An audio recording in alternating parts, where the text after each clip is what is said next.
Wonder, pages 206 to 219. North Pole. The Spud lamp was a big hit at the science fair. Jack and I got an A for it. It was the first A Jack got in a class all year long. He was so psyched. All the science fair projects were set up on the tables in the gym. It was the same setup as the Egyptian Museum back in December, except this time there were volcanoes and molecule dioramas on the tables instead of pyramids and pharaohs. And instead of kids taking our parents around to look at everyone else's artifact, we had to stand by our tables while all of the parents wandered around the room and came over to us one by one. Here's the math on that. 60 kids in the grade equals 60 sets of parents, and it doesn't even include grandparents. So that's a minimum of 120 pairs of eyes that find their way over to me. Eyes that aren't used to me as their kids' eyes are by now. It's like how compass needles always point north, no matter which way you're facing. All those eyes are compasses, and I'm like the North Pole to them. That's why I still don't like school events that include parents.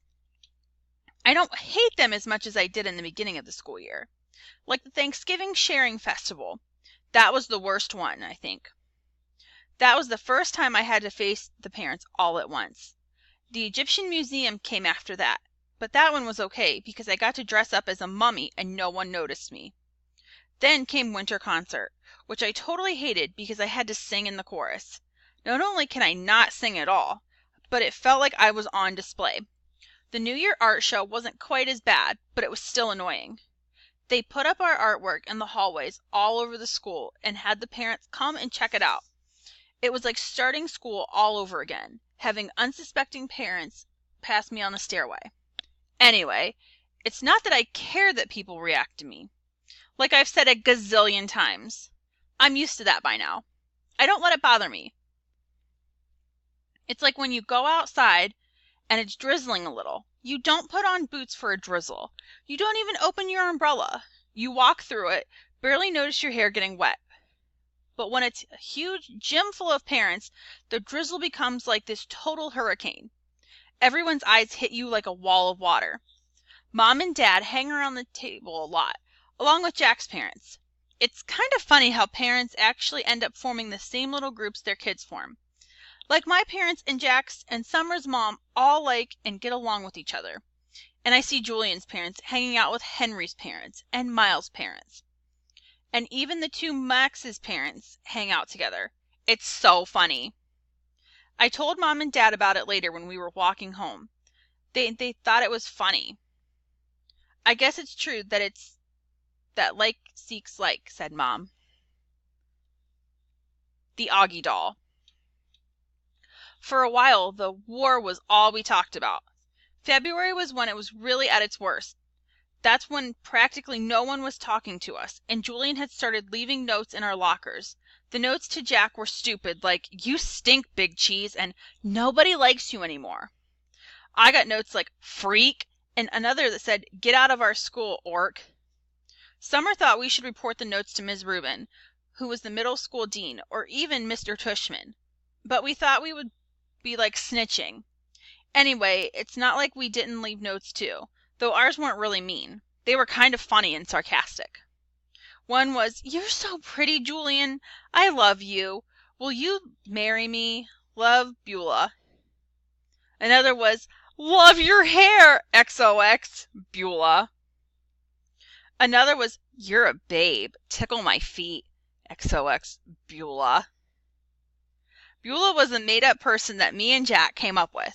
She had really gross habits, like eating the green stuff in between her toes and sucking on her knuckles. And we figured someone like that would have a real crush on Julian, who looked and acted like someone in a Kids Bop commercial. There were also a couple times in February when Julian, Miles, and Henry played tricks on Jack. They didn't play tricks on me, I think because they knew that if they got caught bullying me, it would be big time trouble for them. Jack, they figured, was an easier target. So one time they stole his gym shorts, and I played monkey in the middle with them in the locker room.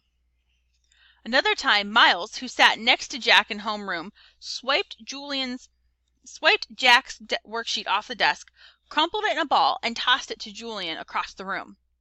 This wouldn't have happened if Miss Petosa had been there, of course, but there was a substitute teacher that day, and subs really never know what's going on. Jack was really good about this stuff. He never let them see he was upset, though I think sometimes he was. The kids in the other grade knew about the war, except for Savannah's group.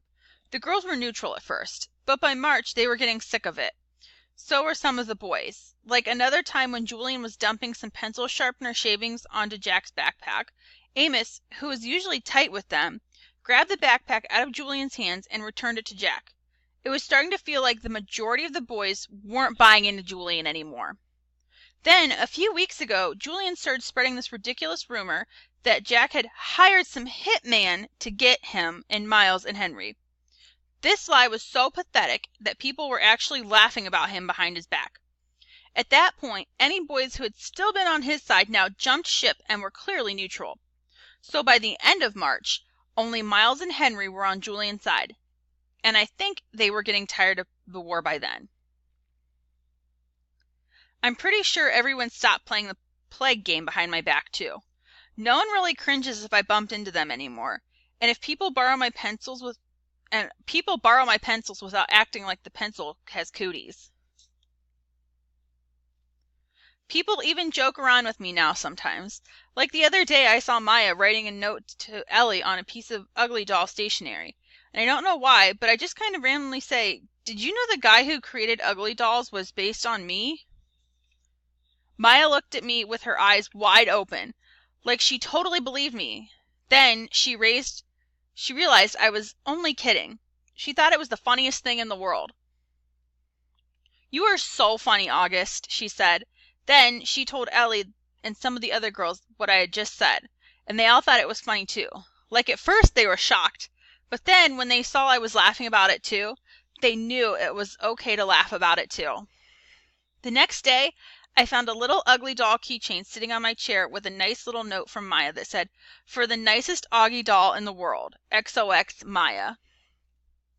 6 months ago, stuff like that would have never happened, but now it happens more and more.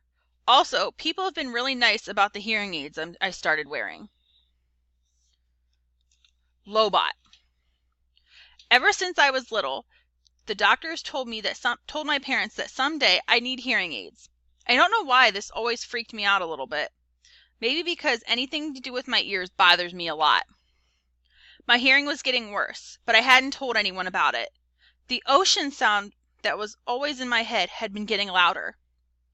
It was drowning out people's voices, like I was underwater. I couldn't hear teachers if I sat in the back of the classroom. But I knew if I told Mom and Dad about it, I'd end up with hearing aids. And I was hoping I could make it through the 5th grade without having that happen. But then, in my annual checkup in October, I flunked the audiology test. And the doctor was like, "Dude, it's time." And he sent me to a special ear doctor who took impressions of my ears. Out of all of my features, my ears are the ones that I hate the most.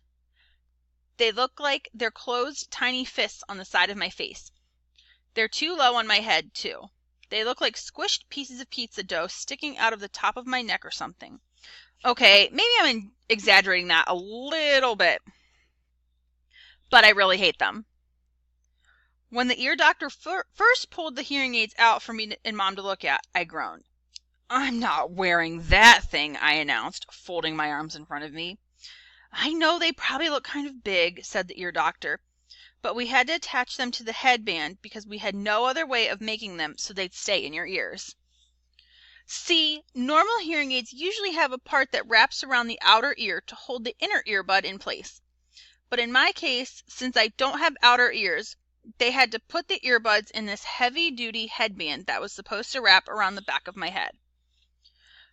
"I can't wear them, Mom," I whined. "You'll hardly notice them," said Mom, trying to be cheerful. "They look like headphones." "Headphones? Look at them, Mom!" I said angrily. "I look like a lobot." "Which one is a lobot?" Mom asked calmly. "Lobot? The ear doctor smiled as he looked at the headphones and made some adjustments. The Empire Strikes Back? The bald guy with the cool bionic radio transmitter thing that wraps around the back of his skull? I'm drawing a blank, said Mom. You know Star Wars stuff? I asked the ear doctor. No Star Wars stuff, he answered, slipping the thing over my head. I practically invented Star Wars stuff. He leaned back in his chair to see how the headband fit, and then took it off again. Now, Augie, I want to explain what all this is, he said, pointing to the different parts of the hearing aids. This curved piece of plastic over here connects to the tubing on the ear mold. That's why we took those impressions back in December, so that this part goes inside your ear so it fits nice and snug. This part is called the tone hook, okay? And this thing is the special part we've attached to this cradle here. The Lobot part, I said miserably. Hey, Lobot is cool, said the ear doctor. It's not like we're saying you're going to look like Jar Jar, you know? That would be bad. He slid the earphones on my head again carefully. There you go, August. So, how's that? Totally uncomfortable, I said. You'll get used to them very quickly, he said. I looked in the mirror. My eyes started tearing up. All I saw were those tubes jutting out from either side of my head, like antennas. Do I really have to wear these, Mom? I said, trying not to cry. I hate them. They don't make any difference. Give it a second, buddy, said the doctor. I haven't turned them on yet. Wait until you hear the difference. You'll want to turn them on and wear them. No, I won't. And then he turned them on. Hearing brightly. How can I describe what I heard when the doctor turned on my hearing aids? Or what I didn't hear? It's too hard to think of the words. The ocean just wasn't living inside my head anymore. It was gone. I could hear sounds like shiny lights in my brain. It was like when you're in a room where one of the light bulbs on the ceiling isn't working, but you don't realize how dark it is until someone changes the light bulb, and then you're like, whoa, it's so bright in here. I don't know if there's a word that means the same as bright in terms of hearing, but I wish I knew one, because my ears were hearing brightly now. How does Augie sound? Said the ear doctor. Can you hear me okay, buddy? I looked at him and smiled, but I didn't answer. Sweetie, do you hear anything different? Said Mom. You don't have to shout, Mom, I nodded happily. Are you hearing better? Asked the ear doctor. I don't hear that noise anymore, I answered. It's so quiet in my ears. The white noise is gone, he said, nodding. He looked at me and winked. I told you you'd like what you'd hear, August. He made more adjustments on the left hearing aid. Does it sound very different, love? Mom asked. Yeah, I nodded. It sounds lighter. That's because you have bionic hearing now, buddy, said the ear doctor, adjusting the right side. Now touch here. He put my hand behind the hearing aid. Do you feel that? That's the volume. You have to find the volume that works for you. We're going to do that next. Well, what do you think? He picked up a small mirror and had me look in the big mirror at how the hearing aids looked in the back. My hair covered most of the headband. The only part that peeked out was the tubing. Are you okay with your new bionic Lobot hearing aids? The ear doctor asked, looking at me in the mirror. Yeah, I said. Thank you. Thank you so much, Dr. James, said Mom. The first day I showed up at school with the hearing aids, I thought kids would make a big deal about it, but no one did. Summer was glad I could just hear better. Jack said it made me look like an FBI agent or something. But that was it. Mr. Brown asked me about an English class, but it wasn't like, what the heck is that thing on your head? It was more like, if you ever need me to repeat something, Augie, please make sure to tell me, okay? Now that I look back, I don't know why I was so stressed about it all the time. Funny how sometimes you worry a lot about something and it turns out to be nothing.